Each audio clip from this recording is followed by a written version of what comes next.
Ini adalah karya fiksi, imajinasi semata. Jika ada kesamaan, nama tokoh, tempat dan kejadian, itu hanya kebetulan belaka, tidak ada niat untuk menyinggung ras, suku dan budaya. Warning: Gore 21+ diharapkan yang punya gangguan pada jantung dan bernyali lemah, jangan membaca cerita ini. Sial, ternyata mereka semua adalah orang-orang suku kanibal itu. Aku beranjak dari tempat duduk. Ayo, teman-teman, kita lari selamatkan diri, teriakku. Kami turun dari bus secepat mungkin, berlari sekencang-kencangnya untuk menyelamatkan diri dari bahaya besar ini. Andai saja keempat temanku bisa mempercayai perempuan paruh baya tadi, mungkin ini semua tidak akan pernah terjadi. Nasi telah menjadi bubur, penyesalan selalu datang diakhiri. Kami terus berlari ke atas gunung diiringi oleh teriakan-teriakan marah dari para penumpang bus yang kelaparan, berusaha agar tidak terjatuh di lembah pegunungan yang curam, tidak ingin menjadi korban keganasan para kanibal kelaparan yang mengejar saat ini. Hei, tunggu, kalian mau kemana? Teriak sang supir bus, sambil melambaikan tangannya. Tanpa menghiraukan suara itu, kami terus saja berlari untuk menyelamatkan diri. Kejadian ini sungguh tidak pernah terbayangkan sebelumnya. Sampai di sini, tepatnya di atas gunung, kami menghentikan pelarian. Karena penumpang-penumpang bus itu menyerah dan tidak mengejar lagi. Kami benar-benar merasakan kelelahan yang teramat sangat, jantung berdetak lebih cepat, dengan napas yang masih terengah-engah. Bruk! Seketika itu secara serempak kami menghempaskan tubuh ke tanah, beristirahat sejenak untuk mengatur napas dan memulihkan tenaga. Sepertinya keberuntungan masih berpihak, ada kebahagiaan yang terpancar karena berhasil lolos dari cengkeraman orang-orang di bus itu. Terlihat dari kejauhan orang-orang kanibal itu melambaikan tangannya. Mereka masih tetap pada peraduan semula. Semua tetap berdiri di dekat bus itu. Sekitar 30 menit kemudian barulah kawanan kanibal itu naik ke bus dan berlalu. Setelah beberapa waktu berlalu, Maggie membuka percakapan yang membuat kami semua tertegun. Ucapan gadis blasteran Indonesia garis bawah Belanda itu membuat kami tercengang. Tunggu deh.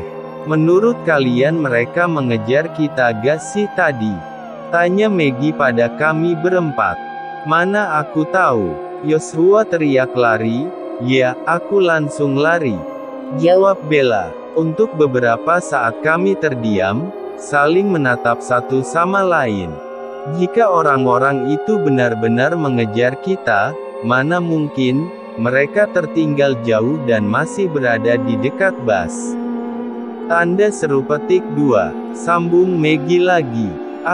Kamu ini Jo, gara-gara lagu Kombe-Kombe, kita malah lari seperti dikejar binatang buas.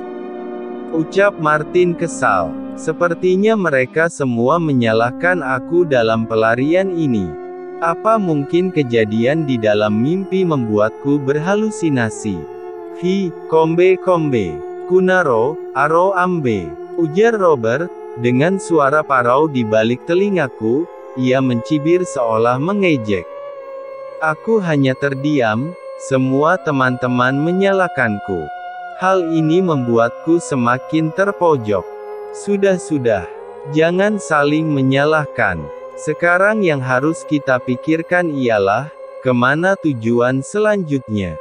Hari sudah menjelang sore, tidak mungkin jika kita harus bermalam di sini. Ujar Bella. Seketika aku bangkit dan berdiri, kali ini tidak banyak yang bisa dilakukan. Mata kami mengedar ke semua sudut di hutan belantara ini, tepatnya di atas gunung.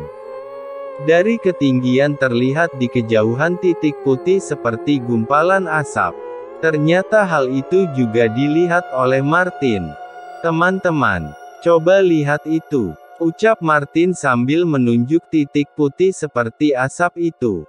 Sepertinya itu pemukiman penduduk. Ayo kita ke sana, sambungnya, sambil mengajak ke titik sasaran yang dituju. Tanpa protes kami segera berjalan menuruni gunung, lalu berjalan menuju tempat yang dimaksud. Hi, kombe, kunaro aro ambe, ujar Robert, dengan suara parau di balik telingaku lagi. Sepanjang perjalanan ia terus saja mencibir dan mengejekku. Hanya diam tanpa membalas, mengakui bahwa semua ini adalah salahku. Aku maklumkan jika mereka kesal dan marah atas semua kejadian yang kami alami saat ini. Jo, sabar, ya, ucap Bella, sambil menupuk bahuku. Aku hanya melempar senyuman padanya. Jujur aku sudah lama memendam perasaan dengan gadis berdarah Jawa ini, tuturnya yang lembut, senyuman yang manis, tak mampu mengalihkan duniaku padanya. Namun dia berdarah ningrat membuatku tidak punya keberanian yang cukup untuk mengutarakan rasa yang bergejolak sejak lama ini. Hari sudah menjelang sore, matahari di ufuk barat mulai melambai berpamitan meninggalkan siang. Perjalanan masih cukup jauh, asap putih yang terlihat, ternyata berada di seberang sungai. Kami akhirnya memutuskan untuk beristirahat dan bermalam di lereng gunung. Sebaiknya kita bermalam di sini, aku dan Robert akan ke sungai untuk mengambil air. Sedangkan Bella dan Yoshua, kalian pasang tenda dan setelah itu kalian ambil kayu bakar untuk dijadikan api unggun nanti malam, ucap Martin. Kami pun melakukan tanggung jawab masing-masing yang telah ditetapkan oleh Martin. Sementara Maggie mengeluarkan persiapan alat masak, yang ada di dalam ransel yang kami bawa. Setelah selesai memasang tenda, aku dan Bella segera mengambil kayu bakar. Di dalam perjalanan Bella bertanya, Jo, kalau boleh tahu, kenapa kamu sangat takut mendengar kalimat kombe-kombe di bus tadi?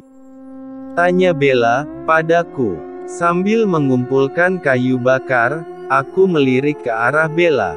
Sepertinya ia tidak sependapat dengan ketiga temanku lainnya, yang cenderung tidak mempercayai malah mengejekku. Ah, gak apa-apa kok, Bel. Jawabku berdusta. Aku tidak mau Bella juga ikut-ikutan menertawai setelah mendengar semua cerita tentang mimpi itu. Maka dari itu, aku tidak menceritakan perihal mimpiku padanya.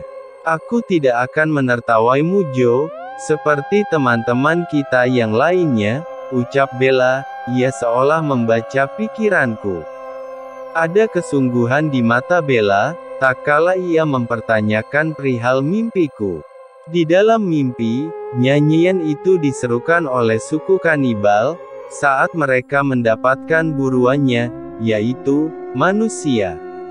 Ucapku, pada Bella, ya Tuhan, ngeri banget, Jo. Jadi karena itu juga kamu menyuruh kita berlari di bus tadi? Tanya Bella lagi. Aku memberi anggukan kecil, sebagai isyarat, membenarkan apa yang ia katakan. Begitulah ceritanya, mimpi itu seolah memberitahu agar kita tidak berada di sini. Apa maksudmu seharusnya kita tidak berada di sini? Tanya Bella penasaran. Aku tidak sadar, ucapan itu secara tidak sengaja keluar dari mulutku. Tiba-tiba, aregegegehah, Maggie, ucapku dan Bella secara serempak, sambil bertatap muka. Kami pun segera berlari ke arah tenda, namun tidak menemukan Maggie di sana. Di sisi lain, Pov Maggie. Setelah semuanya pergi melakukan tanggung jawab masing-masing, yang telah ditetapkan oleh Martin. Aku mempersiapkan semua peralatan masak, tidak heran jika semua peralatan kami bawa bak seorang pendaki gunung pada umumnya. Karena tujuan dari petualangan ini, ialah menjelajahi hutan di seluruh pelosok negeri. Namun tidak lama, indera pendengar aku seolah menangkap sebuah suara. Seruk, seruk, seruk. Suara langkah kaki, yang mengibas dedaunan kering. Aku yang saat itu sedang sibuk mengeluarkan semua peralatan yang berada di dalam ransel, seketika memasang telinga untuk mendengar lebih jelas dari mana suara langkah kaki itu berasal. Tiba-tiba aku dikejutkan oleh kehadiran perempuan parubaya, yang tidak diketahui dari mana datangnya. "Kamu, bukankah nenek ini orang yang lompat dari bas tadi?" tanyaku, pada perempuan parubaya itu. Wanita tua itu terkekeh-kekeh pelan, sambil berjalan ke arahku. "Hehehe, nah, sekarang aku bisa memakanmu seorang diri," seru perempuan parubaya itu, sambil menjilati bibirnya dengan rakus dan lapar. Sampai jumpa lagi di episode berikutnya.